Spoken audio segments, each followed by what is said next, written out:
다음은 물류센터 매매 사례에 대해서 살펴보도록 하겠습니다.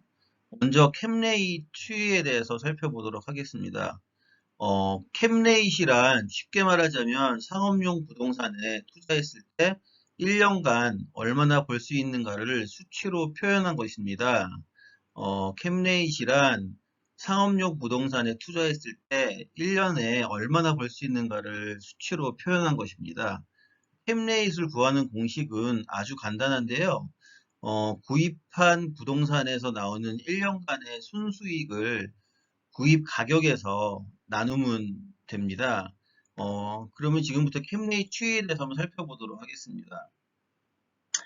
2015년과 16년 이 무렵에는 캡레이시 7%대였습니다. 그러다가 2017년, 18년, 19년으로 가면서 캡레이시 6% 후반에서 6% 초반까지 떨어졌고요. 그리고 2020년에는 5%대까지 떨어졌고, 최근에 정말 프라임급 자산들 매매 사례에서 살펴보면 캡레이시 3% 후반대까지 떨어지는 추세로 볼 수 있습니다. 하지만은 서울 오피스에 투자했을 때 캡레이 추이랑 비교했을 때 적어도 1%에서 1.5% 정도까지의 그 간극이 벌어지고 있기 때문에 그 물류센터에 대한 투자가 굉장히 활발하게 이루어지는 것 같습니다. 다음은 물류센터 거래 사례에 대해서 한번 살펴보도록 하겠습니다. 지금 보시는 그 거래 사례들은 매매 시점이 비교적 최근에 거래된 사례들입니다. 2020년 3쿼터부터 2021년 뭐 2쿼터까지 이제 거래된 사례들인데요. 한번 살펴보시면은 어, 입지가 좋거나 테넌트들이 확실한 경우에는 그 캡레이트이 낮은 것으로 볼 수 있습니다. 여기 보시면은 인천이나 김, 인천이랑 김포에 위치한 물류센터들이 각각 캡레이트이 3.5% 그리고 또 3.9%대 거래가 됐습니다. 그리고 그 테넌트들이 확실한 즉 GS나 이마트 에브리데이가 입주해 있으면은 위치가 수도권이 아니더라도 캡레이시 3.9%, 4.2%로 비교적 낮게 거래가 되는 그런 사례들을 볼 수가 있습니다. 그 외에 물류센터들은 캡레이시 대부분 4% 중반에 분포가 되어 있는 것으로 이렇게 확인할 수가 있습니다.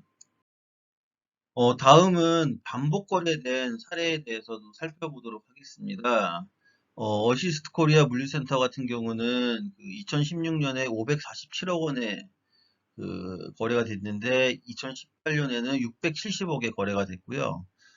JK 로지스 물류센터 같은 경우도 2016년에 357억에 거래가 됐는데 2018년에는 420억에 거래가 됐습니다.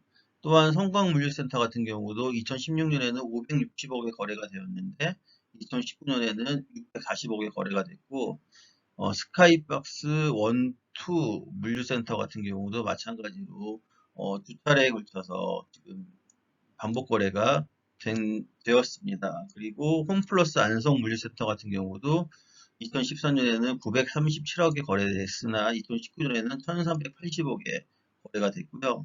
오산 롯데물류센터 같은 경우도 2013년에는 1100억에 거래가 됐으나 2019년에는 무려 3182억 원에 거래가 되었습니다.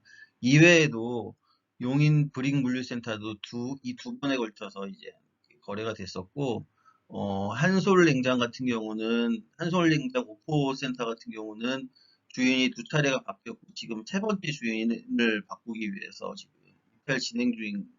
입찰 진행 중에 있습니다. 이러한 반복 거래된 물류센터의 CAGR, 즉 연평균 성장률을 살펴보면은 뭐 10%, 6.7%에서 뭐 많게는 19.4%까지 이렇게 골고루 분포가 되어 있는 것으로 이렇게 확인이 되고 있습니다. 다음은 물류센터 매매와 관련된 내용을 기사를 통해서 한번 확인해 보도록 하겠습니다. 물류센터 평당 매매가가 얼마나 올랐을까라는 기사인데요. 2005년에는 200만 원대 후반에서 시작을 했는데 2013년에는 평균 평당 매매가가 500만 원대에 진입을 했었고요. 2017년 이후에는 평균 평당 매매가가 500만 원 이상을 지속적으로 유지가 되고 있다라고 합니다. 이제 물류센터 매매가가 더 오를 가능성에 대해서 한번 살펴보면은 공급량이 부족하기 때문에 늘어난 여유 자금이 계속 상승을 이끌고 있다라고 합니다. 한번 기사 내용을 한번 천천히 한번 제가 읽어보도록 하겠습니다.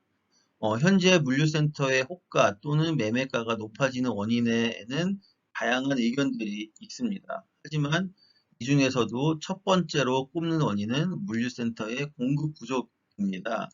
다양한 매수자가 존재하는 시장에서 실제 거래할 수 있는 물류센터가 많지 않아서 경쟁이 치열해지고 있다는 설명입니다. 이와 반대로 코로나로 인해 해외 투자처를 찾지 못한 자금의 일부가 여전히 국내 투자처를 찾고 있는 상황으로 물류센터를 매입하려는 구매자들은 꾸준히 늘어나고 있다는 것이 전문가들의 분석입니다.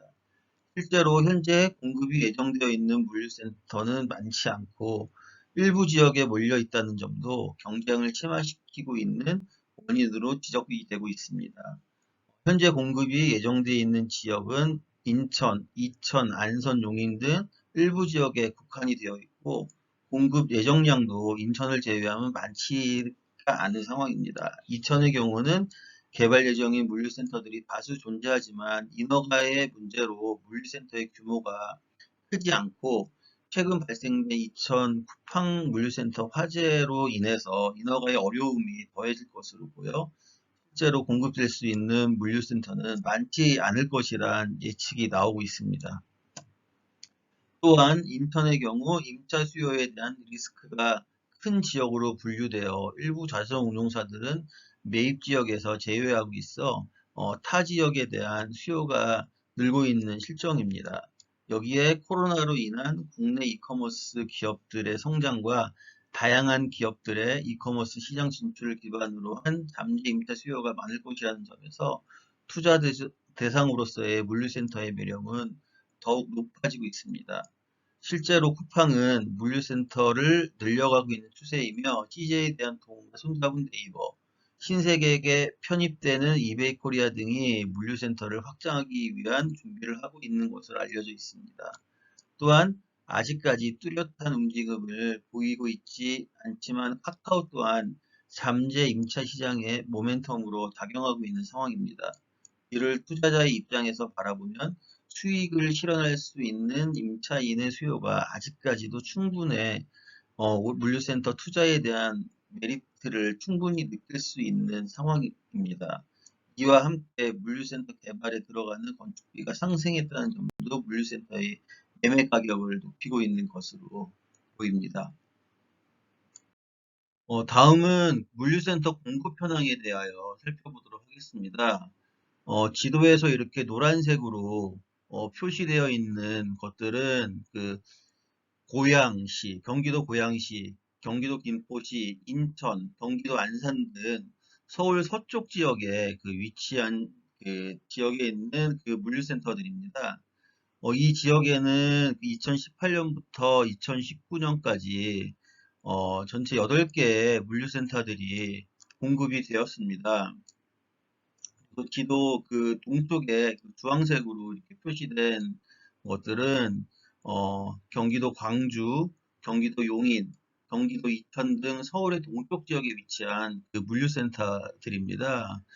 이 지역에는 2018년부터 2022년까지 총 10개의 물류센터들이 공급이 되었습니다. 그리고 지도에서 그 파란색으로 표시된 것들은 서울 남쪽에 위치한 그 물류센터들입니다. 그 지역을 살펴보면은 경기도 화성, 경기도 평택, 안성 등에 위치한 그 물류센터들인데요. 이 지역에는 2018년부터 2020년까지 전체 14개의 물류센터들이 공급이 되었습니다. 이렇게 그 공급 공급된 물류센터들의 연면적들을 살펴보면은 기본적으로 일단은 10,000평이 다 넘어가는 물류센터들이고요. 9만 평짜리 물류센터도 있고, 뭐 6만 평짜리 물류센터도 있고, 뭐 10만 평이 넘어가는 이러한 물류센터들도 있습니다. 이렇게 그 최근 3개년 동안 그 대형 물류센터들의 공급이 지속이 되고 있습니다. 하지만 그 물류센터 수요가 폭증을 하면서 지금도 공급이 많이 부족한 상황입니다. 지금부터는 공급 예정인 물류센터에 대하여 살펴보도록 하겠습니다. 여러분, 여기 보시는 그 세움터라는 사이트가 있습니다. 이 사이트에 들어가서 로그인을 하고 검색을 해보시면 지금 보시는 자료들을 그 다운받을 수 있습니다.